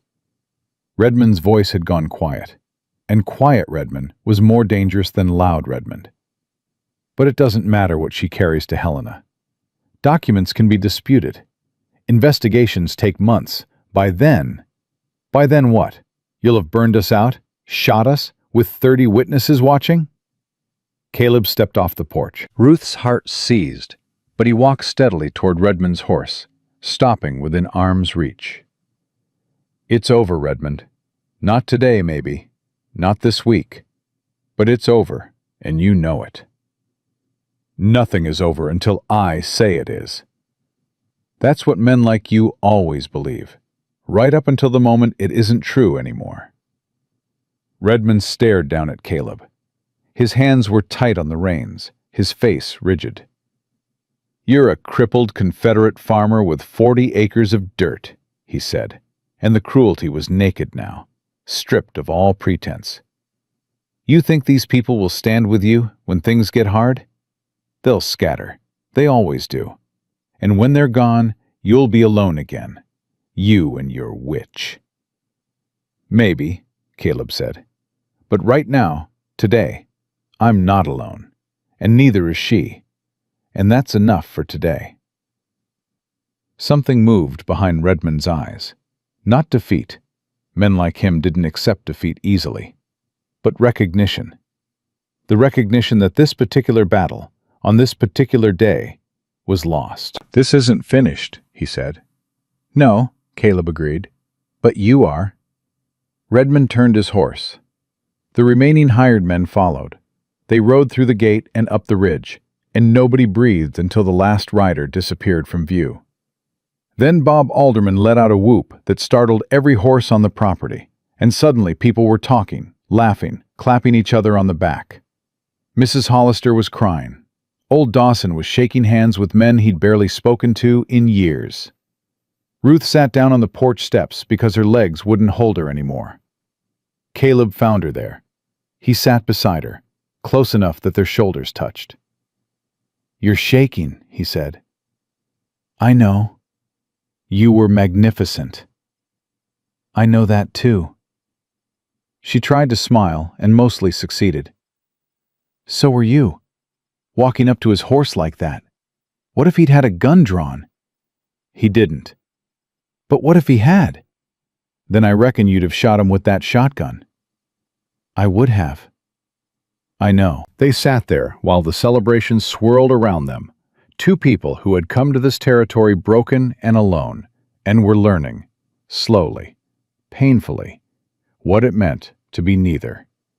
Ruth, Caleb's voice dropped low enough that only she could hear. What you said about Agnes and the documents, the governor, is it going to be enough? I don't know, she admitted. Redmond's right about one thing. Investigations take time, and he's powerful. He has allies in Helena we don't know about. So this could all come to nothing. It could. She turned to face him. Are you sorry I stayed? Don't ask me that. I'm asking. No. The word came out rough and raw. I ain't sorry. Not for 1 second of it. Whatever happens with Redmond, whatever happens with this land, you being here is the best thing that's happened to me since before the war. Caleb Thornton, was that a declaration? It was a fact. I deal in facts. So do I. And here's one. Ruth put her hand on his knee. I'm not leaving. Not when Redmond comes back. Not when the investigation takes months. Not when winter hits and this ranch gets cold and hard. I'm staying. You don't owe me. I'm not staying because I owe you. I'm staying because this is the first place since West Virginia that feels like mine. Because Josie needs me, and those people in town need me, and... She stopped, swallowed. And because you need me, even though you'd rather eat your own hap than admit it. I'd admit it. What? I need you. He said it like pulling a nail from his own flesh. I need you, Ruth. I've needed you since the minute you knelt in that corral and put your hands on my horse. And I don't know what that makes me, and I don't care. Ruth's eyes filled. She blinked hard, and the tears fell anyway. It makes you brave, she said. That's what it makes you. Caleb reached up and brushed a tear from her cheek with his thumb. His right hand, steady and sure. Then he lifted his left hand, the stiff one, the ruined one, and touched her other cheek. Ruth turned her face into his damaged palm and pressed her lips against the scarred knuckles. Caleb made a sound like something breaking open inside him. Not pain, release. The sound of a man setting down a weight he'd carried so long he'd forgotten it wasn't part of his body. Get a room, Bob Alderman called from across the yard, and the crowd dissolved into laughter. Ruth and Caleb pulled apart, both red-faced, both trying not to smile and failing completely. I should check on Josie, Ruth said. I should thank these people. Neither of them moved. Ruth. Caleb took her hand, the left one holding the right. When this is over, when Redmond's done and the land is secure and Josie's delivered her foal, I want to ask you something. Something important. You could ask me now. No, I want to earn it first. I want you to see me with the fight won, not just fighting. I want you to choose me when you don't need me, not just when we're in the trenches together. Ruth squeezed his hand. You underestimate yourself. And you overestimate me. Between the two of us, we might land somewhere close to the truth. She laughed. A real laugh, full and warm, and Caleb memorized the sound of it, because he'd been living in silence for 3 years, and he never wanted silence again. The rest of that day belonged to the town. People stayed at the ranch through the afternoon, helping repair the fence damage from the standoff, bringing food they'd packed in wagons. Mrs. Hollister organized a meal that fed 30 people from supplies that shouldn't have stretched that far, but somehow did. Martha Kincaid pulled Ruth aside near the corral. I need to tell you something, the old woman said. Her face was troubled. About Redmond. What about him? He's not just after the land. The railroad deal. It's bigger than anyone knows. I found more documents in my attic after you left. Letters between Redmond and investors in New York. They're not just planning a rail line. They're planning to dam the creek. Ruth went cold. The creek that feeds every ranch in this valley? Every ranch, every farm, every well in Copper Bluff. If they dam it, they control the water. And if they control the water, they control everything. Everyone. Martha nodded. That's why he needs Caleb's land so badly. The dam site is on the North Ridge, right above the Thornton property.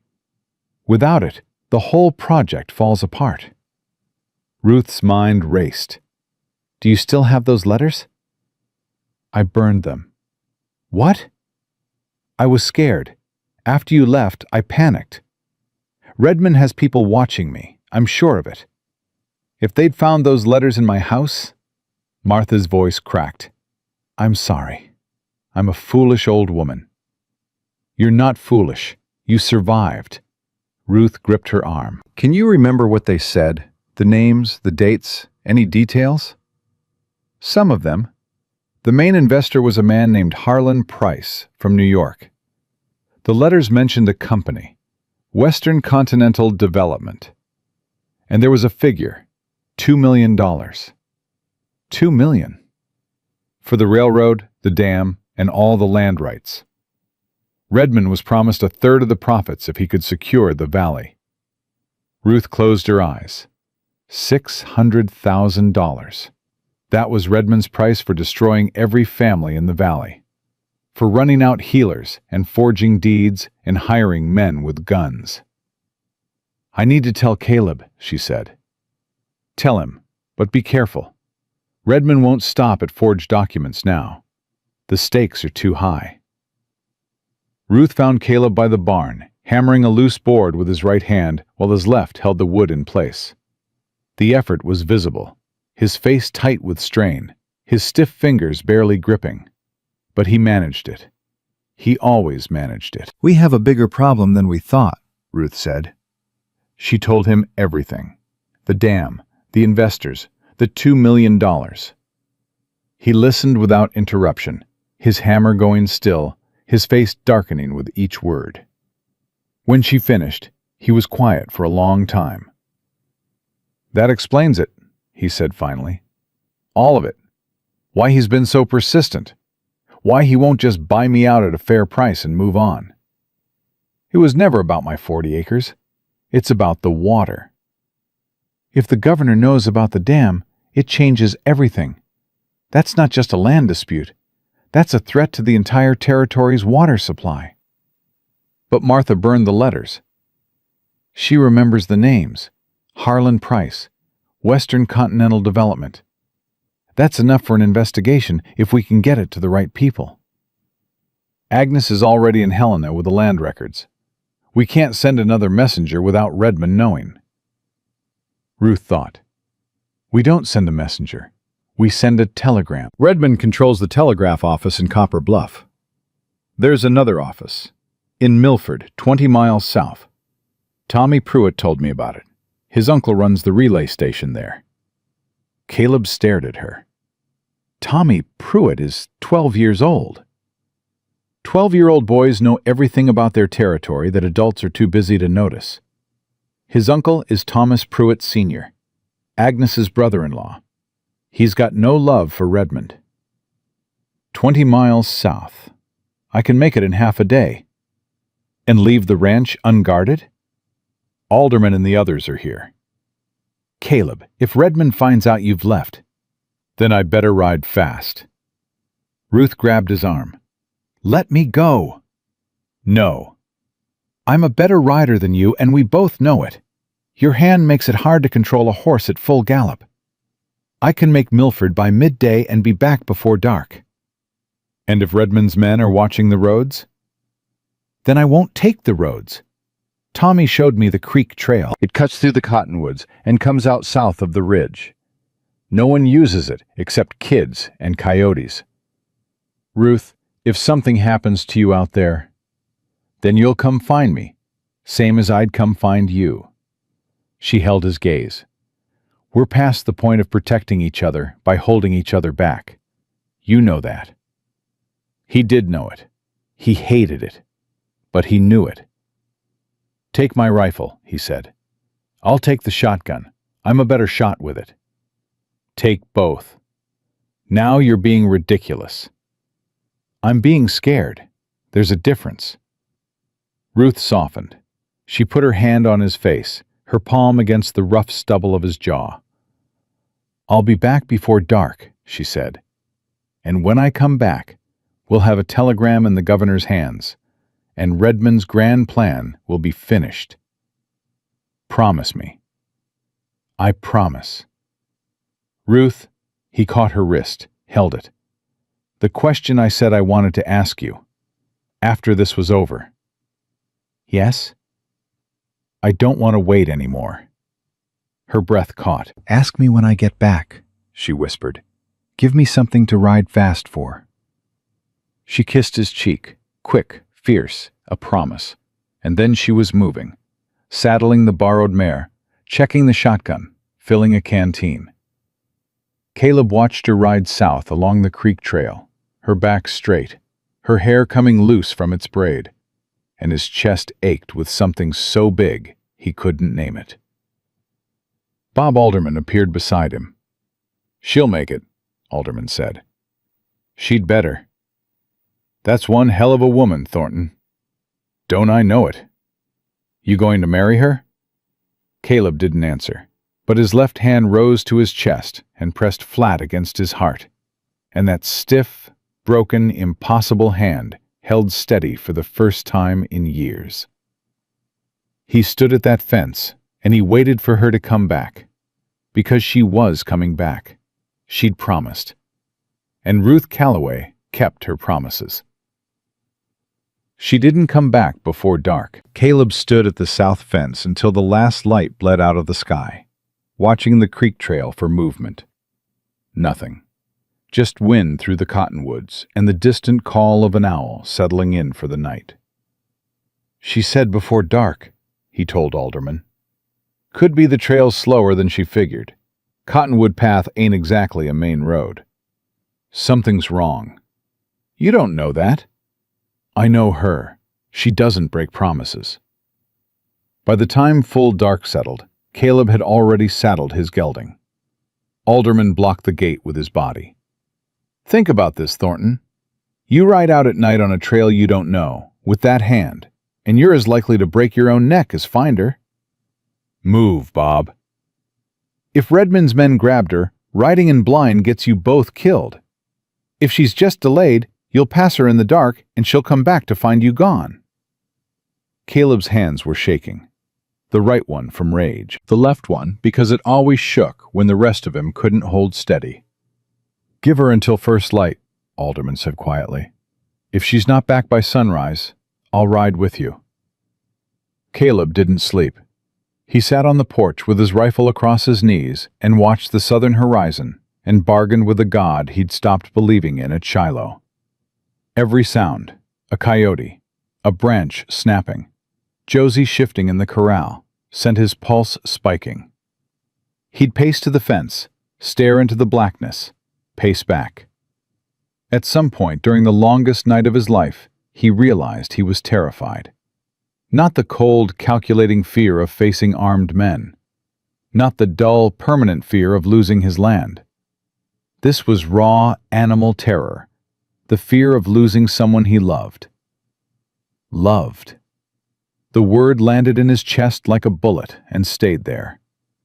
He loved her. He loved Ruth Calloway, who had walked into his life covered in dust and fury, who had healed his horse with her bare hands, who had stood beside him with a shotgun and stared down a judge and delivered a baby, and ridden south on a borrowed mare with a promise he was now destroying himself, waiting for her to keep. Please, he whispered to the dark. Please.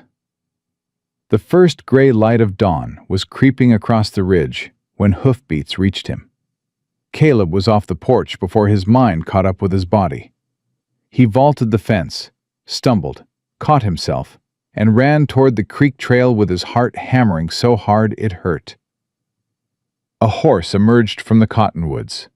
The borrowed mare, lathered and blowing hard. Ruth was in the saddle. She was alive.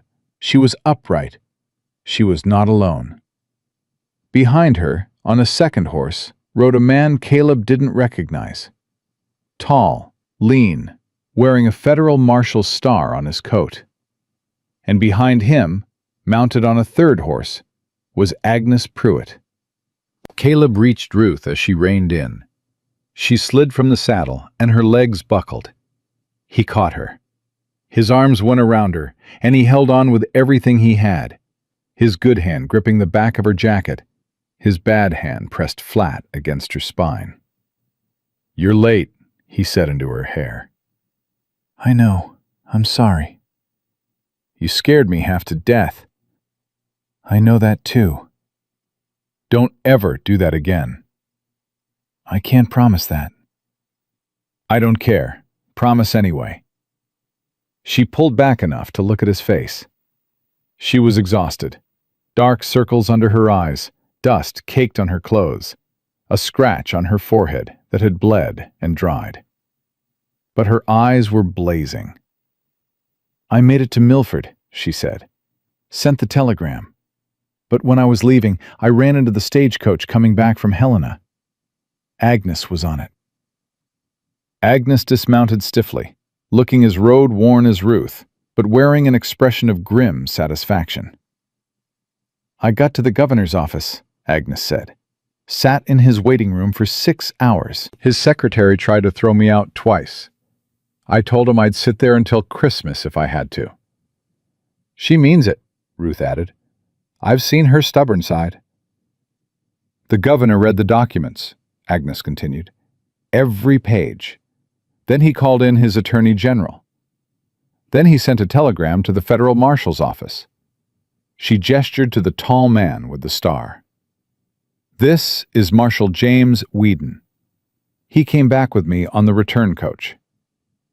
Marshal Whedon dismounted and approached Caleb. He was in his 50s, with the weathered face and steady eyes of a man who'd spent decades sorting truth from lies. "Caleb Thornton," Whedon said, "I've got a lot of questions for you. But first, I need to know where Judge Silas Redmond is right now." "His ranch is 8 miles west," Caleb said. "But he was here yesterday, with 12 hired guns trying to seize my property." "He won't be seizing anything else." Whedon reached into his coat and produced a folded document. "Warrant for the arrest of Silas Redmond on charges of fraud, forgery, conspiracy to commit land theft, and corruption of a public official. Signed by the territorial governor himself." Caleb took the document. His hands were shaking again, but for a different reason now. "It's over?" he asked. "Not quite. I still need to serve this warrant and arrest the man. And I could use some local support in case his hired guns have strong opinions about the matter." "You'll have it," Bob Alderman said from behind them. He'd been listening from the porch. "Every man who stood here yesterday will ride with you today." I was hoping you'd say that. Whedon looked at Ruth. "Mrs. Calloway, the governor also asked me to give you this." He handed her a sealed envelope. Ruth opened it, read the contents, and went very still. "What is it?" Caleb asked. "It's a letter from the territorial governor's office, acknowledging my medical skills and authorizing me to practice healing arts in Montana Territory, pending formal review." Her voice was barely above a whisper. "It's not a medical degree, but it's recognition. Legal recognition." "That's what you deserve," Caleb said. "The governor was apparently quite impressed," Whedon added, "that a woman with no formal credentials had already treated half a town and delivered a breech baby. He said, and I'm quoting, 'Montana needs more people who can do things, and fewer people with papers saying they can.'" Ruth pressed the letter against her chest and closed her eyes. When she opened them, they were bright with tears she refused to let fall. "All right," she said. "Let's go arrest a judge." They rode to Redmond's ranch in a column that grew as they went. Word had spread through the valley overnight. The McAllisters joined at the fork. The Dunns fell in at the creek crossing. The Haywoods were waiting at the ridge with 3 hands and a wagon full of coffee and biscuits, because Mrs. Haywood believed no one should confront a tyrant on an empty stomach. By the time they reached Redmond's gate, there were 40 riders behind Marshal Whedon. Redmond's ranch was impressive, a sprawling operation that dwarfed every other spread in the valley. But its size didn't matter today. What mattered was the dozen hired guns lounging near the bunkhouse, who straightened up fast when they saw what was coming. "Federal Marshal," Whedon called out. "I have a warrant for the arrest of Judge Silas Redmond. Any man who interferes will be charged with obstruction of federal law. I strongly suggest you don't." The hired guns looked at the 40 riders. They looked at each other. One by one, they set down their weapons and stepped back. Redmond emerged from his house. He was dressed impeccably, as always, and his face showed nothing when he saw the crowd at his gate. Nothing when he saw the marshal's star.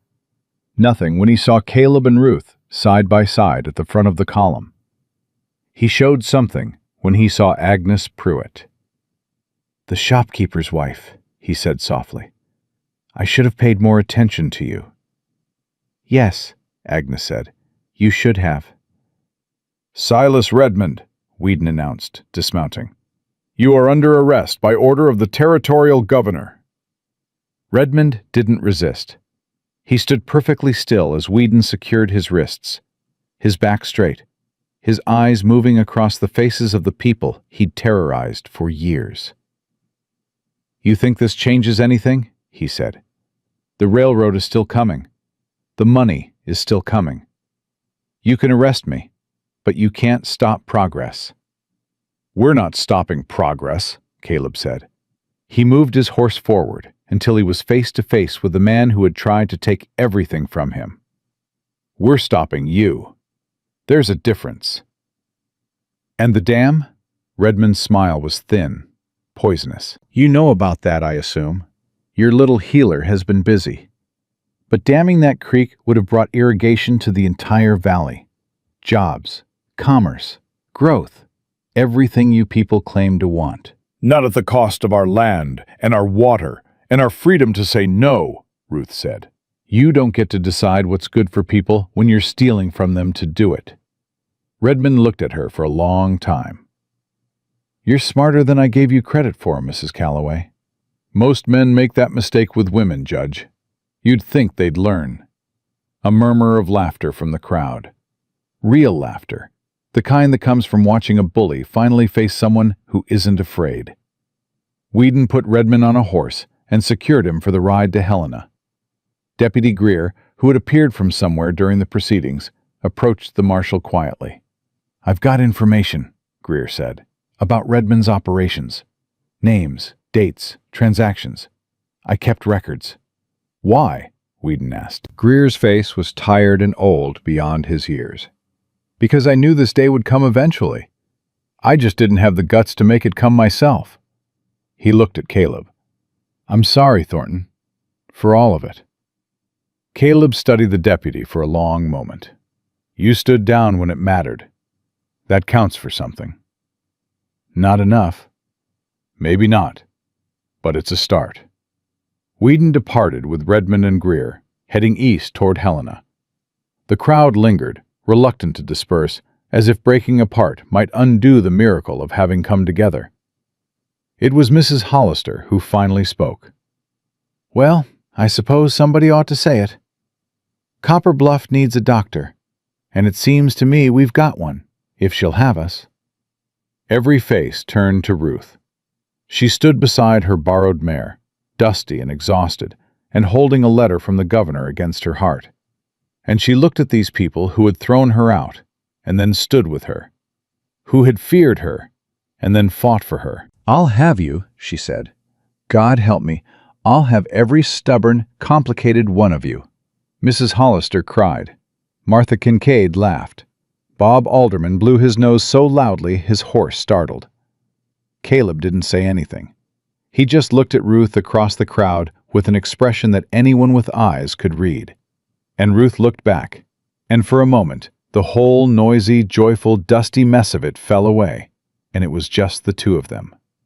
She mouthed two words across the distance. "Ask me." The ride back to the ranch was slow and sweet. People peeled off in groups as they reached their own roads, calling out goodbyes, making plans to gather at Alderman's barn on Saturday for a proper celebration. Tommy Pruitt rode alongside Caleb for a full mile, chattering about how he'd seen the whole thing from Mrs. Hollister's wagon and how he was going to be a federal marshal when he grew up. "You'd make a good one," Caleb told him, and the boy nearly fell off his horse with pride. Agnes was the last to leave. She pulled up at the fork in the road and turned to Ruth. "Thank you," Ruth said, "for everything. For Tommy, for Helena, for being braver than anyone had a right to ask." "You were brave first," Agnes said. "I just followed." She looked at Caleb with knowing eyes. "Don't make that woman wait too long, Thornton. She's patient, but she ain't that patient." "Yes, ma'am." Agnes smiled and rode away.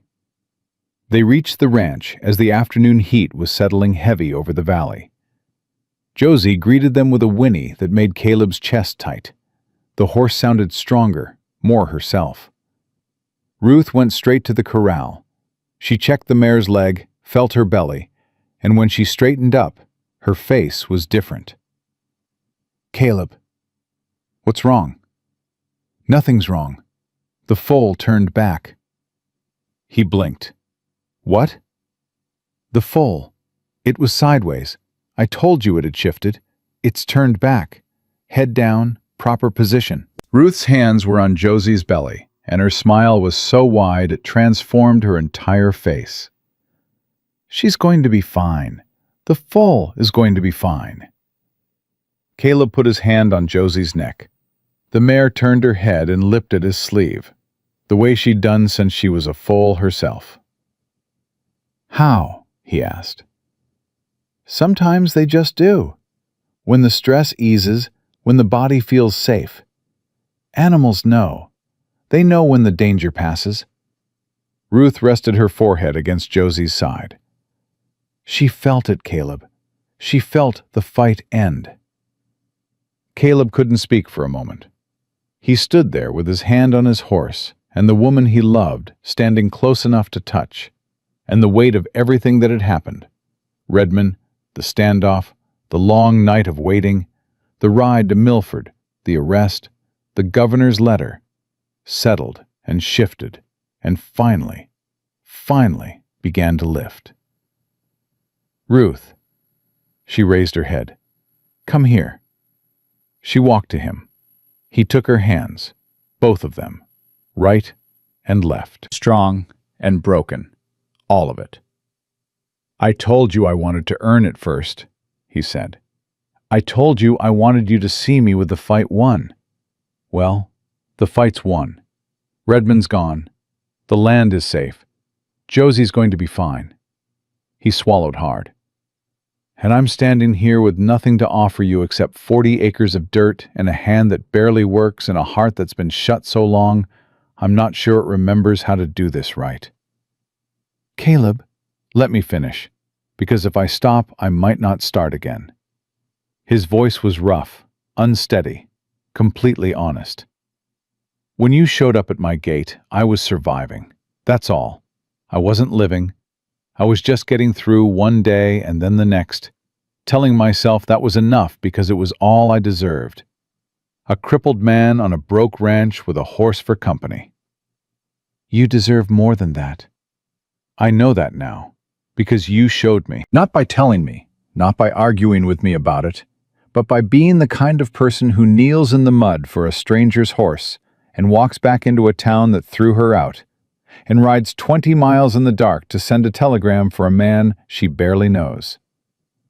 He lifted her hands to his chest and pressed them flat against his heart. You showed me what it looks like when someone doesn't give up, on themselves or on anyone else. Ruth's tears were falling now, and she didn't try to stop them. I love you, Caleb said. I love the way you talk to horses, and the way you hold your ground, and the way you told Pastor Whitfield that God gave you hands that know what they're doing. I love that you carried your grandmother's medicine 1,000 miles because it mattered. I love that you're scared of the same things I'm scared of, and you do it anyway. Caleb. Marry me, Ruth. Not because we need each other, though God knows we do, but because I want to build something with you. A life, a real one. On this land that nearly killed me to keep. With that horse that brought you to my door. In this territory that's too wild and too hard and too beautiful to face alone. Ruth pulled one hand free from his grip. She reached up and touched his face, the stubble, the jawline, the sunburned skin. Then she took his left hand, the one he'd hidden and hated and been ashamed of for a decade, and she lifted it to her lips and kissed each stiff, scarred finger. Yes, she said. Yeah? Yes, you stubborn, impossible man. Yes. Caleb kissed her, not gentle, not tentative. He kissed her like a man who'd been drowning for 10 years and had finally broken the surface. Ruth grabbed the front of his shirt and pulled him closer, and Josie whinnied behind them, and somewhere in the valley someone was whooping, probably Tommy Pruitt, who seemed to appear whenever something important happened. When they finally pulled apart, both breathing hard, Caleb rested his forehead against hers. I don't have a ring, he said. I don't need a ring. My mother had one, Cherokee silver. My father kept it after the soldiers took her. It's buried under the floorboard in the bedroom because I didn't trust banks. You buried your mother's ring under the floor. Safest place I knew. Ruth laughed until she cried, or maybe she'd never stopped crying. And it didn't matter, because Caleb was laughing too. And that was a sound this ranch hadn't heard in a decade. They were married 3 weeks later in Copper Bluff's tiny church, which was the same church Pastor Whitfield had used to condemn Ruth. Whitfield wasn't there. He'd left town the day after Redmond's arrest, heading east without a forwarding address, and nobody missed him. Bob Alderman gave Ruth away because he said any man whose son she delivered had earned the right. Eloise Alderman held the baby in the front pew and cried through the entire ceremony. Agnes Pruitt stood as witness and brought a cake that was lopsided but made with real sugar, which was a luxury in Copper Bluff. Tommy Pruitt served as ring bearer, carrying the Cherokee silver band on a cushion his mother had sewn for the occasion. He took the job with the gravity of a federal assignment. Martha Kincaid sat in the front row and held Mrs. Hollister's hand, and both women wept openly and without shame. Caleb wore his cleanest shirt and his only tie, and stood at the altar with his left hand visible at his side, unclenched, unhidden, for the first time in public since the war. Ruth wore a blue dress that Agnes had helped her sew from fabric donated by 6 different women in town, each contributing what she had. It wasn't white. Ruth said she'd had white the first time, and this time she wanted color. She wanted to feel alive.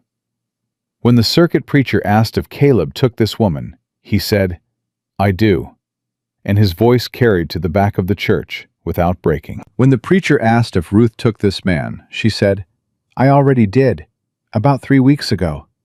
We're just making it official." The church erupted. The preacher gave up trying to maintain decorum and just pronounced them married while people were still laughing. Caleb slid the Cherokee silver ring onto Ruth's finger, and it fit perfectly, which he said was his mother's doing, from wherever she was. They walked out of that church into the summer heat, hand in hand, and the whole town of Copper Bluff was waiting. Not the town that had thrown Ruth out, the town that had stood at Caleb's fence, the town that had ridden to Redmond's ranch, the town that had chosen, finally, to be something better than fear. That night, back at the ranch, they sat on the porch. Josie dozed in the corral, her belly round, her leg healed, her foal turning and growing in the safe dark of a body that no longer carried fear. The summer air was warm and still. "I keep thinking I'm going to wake up," Caleb said. "You're awake. I checked. "How?" Pinched you during the ceremony. You flinched." "That was you? I thought it was a mosquito." "Romance isn't dead." He pulled her closer. She leaned into him, her head against his shoulder, her hand resting on his chest, where she could feel his heartbeat. "Caleb?" "Yeah?" "Your hand." He looked down. His left hand was resting on her knee. The fingers, the stiff, scarred, impossible fingers, had curled around the fabric of her dress. Not much, not fully, but more than they'd moved in 10 years. "The salve," he said. "It's not the salve." Ruth laced her fingers through his, filling the gaps his couldn't close. "It's you. Bodies heal when they feel safe. I told you that about Josie, and it's true for people too." Caleb stared at their joined hands, his broken one and her steady one, woven together, holding. "Ruth Thornton," he said, testing the name. "Ruth Calloway Thornton," she corrected. "I'm keeping all of it. Everything I was and everything I'm becoming." "Fair enough." They sat on that porch and watched the stars come out, one by one, over a valley that had nearly been stolen, and a ranch that had nearly been lost, and a life that had nearly been lived alone. In 2 months, Josie would deliver a healthy filly that Ruth would name Grace, because grace was what you called something precious that arrived when you'd stopped expecting it. In 6 months, Ruth's practice in Copper Bluff would be treating patients from 3 counties, and the governor himself would visit to shake her hand. In a year, Caleb would stand on his porch and watch his wife ride home from town, and his left hand would rise to wave, and the fingers would open almost all the way, and Ruth would wave back, and neither of them would mention the miracle of it, because by then it wasn't a miracle. It was just their life. But that was all ahead of them. That night on the porch, they had only what they had: each other, the stars, a sleeping horse, and the quiet certainty that some things, once broken, don't just heal. They grow back stronger.